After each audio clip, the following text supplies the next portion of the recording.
I am beating this backlog. I swear it. Yes, I've actually made some decent progress for once. However, we do have some bad news, some embarrassing news. Fine, let's just get into it. So if you're new here on the channel or just new to the series, this is the Unstoppable Backlog. This is my way to put some accountability, some pressure, and some shame on myself. No, it's a way for me to do some mini reviews and talk about some of these games I have been playing and some that I am still currently playing. But to be honest, it has kind of worked. So, yep.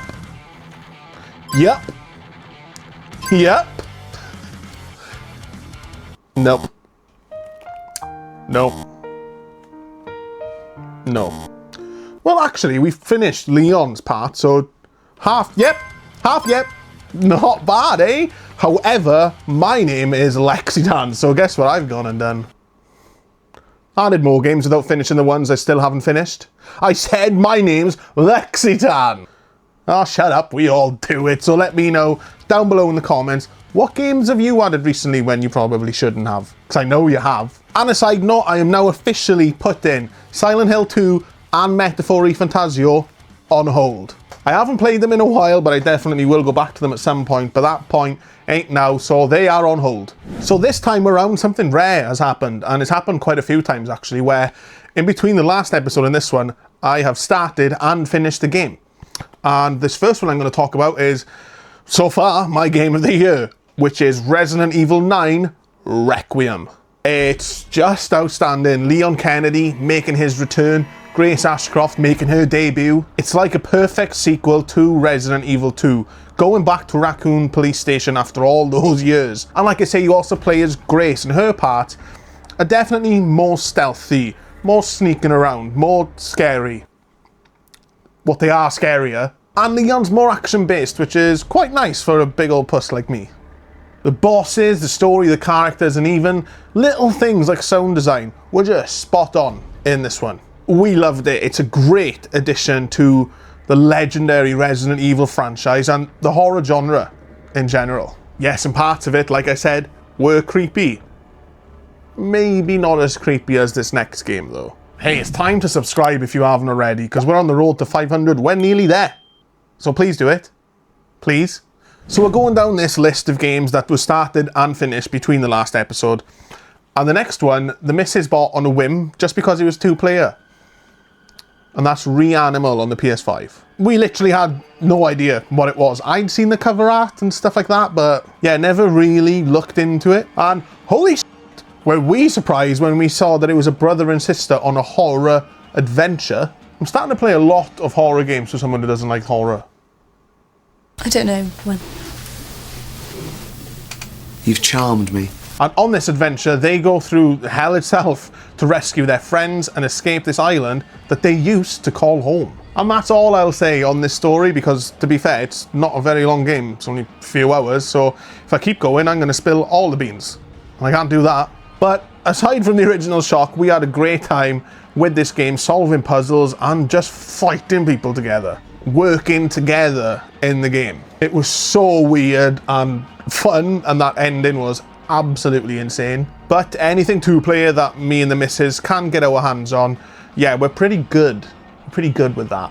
And it was developed by Tarsier Studios, the same people that made the Little Nightmares series. Oh yeah, that makes sense. Are you liking the video so far? If you are, please hit that thumbs up button.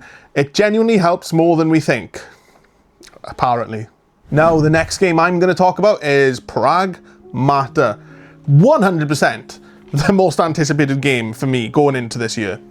And while it's not my #1 favourite, it's pretty close second, and it's pretty damn good.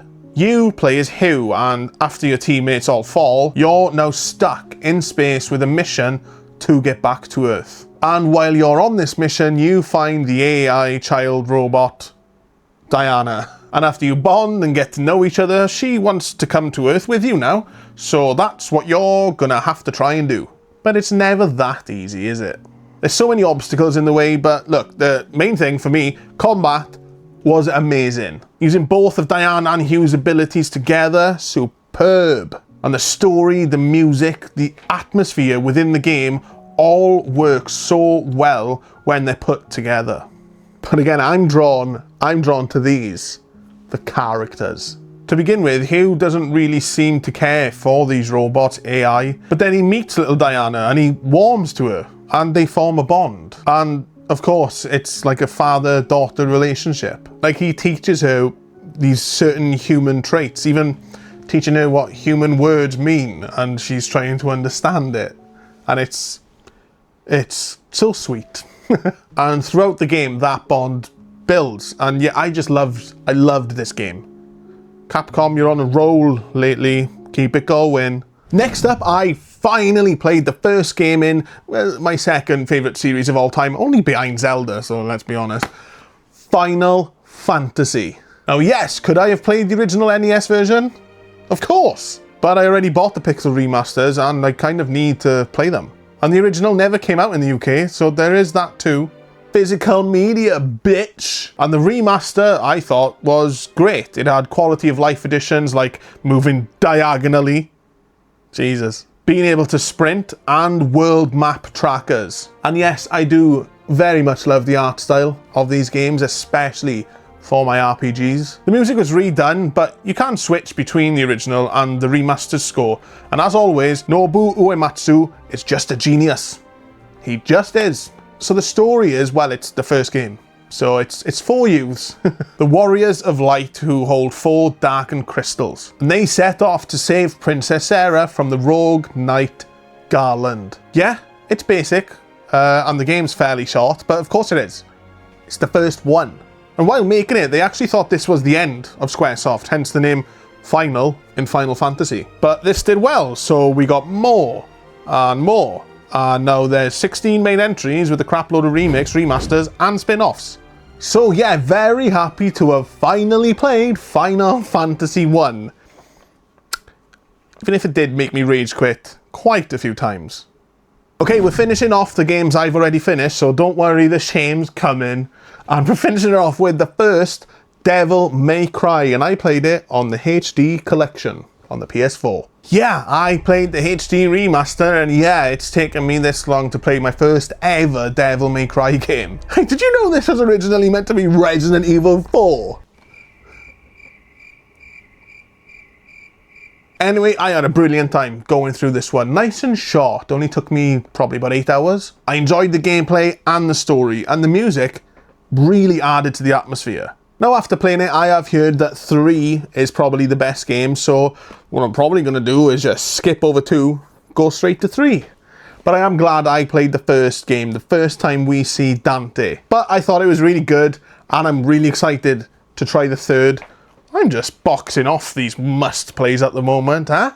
Speaking of must-plays, yes, I have finally started the BioShock series with the series HD collection on the PS4, and I've started with the first. I actually did play Infinite for a few hours, but that was years ago now, and I just wasn't that into it at the time. I can't say that about the first though, because when I do actually just make myself sit down and play the blinking thing, I can't take my eyes off the screen and I can't put the controller down. This game came as a recommendation from the missus, so I only play when she's with me, which means it's taken longer than normal, but I'm halfway now and I am in love with the twisted world I've entered. Created by Irrational Games, BioShock is an acclaimed first-person shooter that blends immersive simulation gameplay with deep philosophical and political critiques. Set in the 1960s and taking place in Rapture, a decaying underwater metropolis founded by business magnate Andrew Ryan as an objectivist utopia free from government control. Yeah, it's as good as it sounds, much better than a standard FPS. You're travelling through the world after surviving a plane crash, getting help via radio. Yes, I've gone past that part you're thinking of. Prick. To get back to your family. It also gets you to make these moral choices, like, do you save these little sisters or do you harvest these little sisters? That's a sentence I'd never thought I'd say. By the way, it's rescue every time for me, if I can bring myself to take down a big daddy. God, this game makes me feel like shit. but I'm glad that it makes me feel. I'll leave it there for now, but I will definitely be going ahead with this series following beating this one. That's for damn sure. Next is the Sly trilogy on the PS3. I haven't actually got much to say here. I never played the Sly Cooper games as a kid, but I haven't stopped hearing about them ever since then. This collection's been in the back of my mind for a long time, and for Christmas last year, the missus actually got it for me. Now, I have played a few hours of the first game, and I'm not feeling it so far. It doesn't give me that feeling, because this is a platform, it doesn't give me that feeling that Spyro gives me. It doesn't give me that feeling that Mario gives me. Do you know what I mean? It's missing the magic. But I have heard that the first is probably the worst, which is, you know, kind of happens with games quite a lot. So I'm thinking just dropping the first game, because I played it for a few hours and for a platformer, that's a pretty long time, and I wasn't enjoying it. So I might go straight to the second, and then I'll let you know. I'm sorry if I just broke your heart, by the way. Moving on to these two now, Visions of Mana and Fire Emblem Three Houses. I'm lumping them together because I've only had a few hours with each so far. Visions of Mana. While the story, the music, oh my god, the music, the characters, everything is going well so far, right? I still haven't had the moment yet. You know, with an RPG when you're like, okay, here we go. I just haven't got there with this one yet. I mean, fingers crossed that I will, because I did with Secret of Mana, and I want to see the series go on, so. And Fire Emblem Three Houses, recommended to me by my friend John, who I've called Gene for like a year. Anyway, he sings Fire Emblem's praises a lot. He just finally got his hands on the original Fire Emblem on the GameCube. So he's a fan, and after I finished Final Fantasy Tactics, he recommended this to me. And yes, I will say, it's pretty damn good so far. The story has drawn me in, the combat's amazing, I love thinking about what I'm going to do next. It is great tactical gameplay, and I've barely had any fights. So, is it going to get more complex? I'm a bit scared about that, actually. But I am really excited to keep going with this one. Thank you, Jean. And lastly, we have, finally, Hades 2. I never played the first, but I heard amazing things about this one, and it was around December time, and it was going cheap, so I picked it up. Yes, it did take me around 7 months to finally put it in the console and start playing. I got a backlog, don't you know? But yeah, it's pretty damn good, isn't it? So I went into this fairly blind. This is a roguelike dungeon crawler developed by Supergiant Games, who I always call Supermassive Games for some reason. You play as Melino, the princess of the underworld, as you use dark sorcery and weapons to fight through mythical biomes to defeat Kronos. God, I bloody hate this guy, right? And I don't even know I hate him. And he is the Titan of Time. Yeah. It sounds epic, doesn't it? So you go through these different levels, worlds within the game, you beat the boss, and then you just move on to the next level or world. Sounds simple, doesn't it? That's what I thought. So you can imagine my shock when I died and then got sent right back to the beginning. What? Yeah, so you have to beat the game in one run. Again, this is my first go around, but that scared the hell out of me. How am I gonna play through this whole game in one run? Well, to be able to do this, you'll power up each night, which is basically a run, which then helps you, hopefully, get further the next night. So far, I've managed 2 worlds. And yeah, I had to look up how many there are, and there's 5 in the first place, and then there's another 5. I'm hoping you don't have to do them all at once. I'm assuming it's going to be 5 and then 5, but even 3 right now. So I've got some work to do. Don't be surprised if I drop this. But mixing the insanely fun combat with the atmosphere that makes you feel like you're in the underworld with them, and witty humour throughout. Mel, baby, you look like hell if you don't mind me saying. I mean, what, did you fall down the mountainside on your way here? Care to wash up? It will be hard for me to drop it, admittedly. It might just take me years. And yes, that's what I'm currently thinking of Hades 2. The first Hades game I ever played. If you want to hear my thoughts on the first Metal Gear Solid game I ever played? Click the video on screen now. I've been Lexitan here, you've been there. Cheers.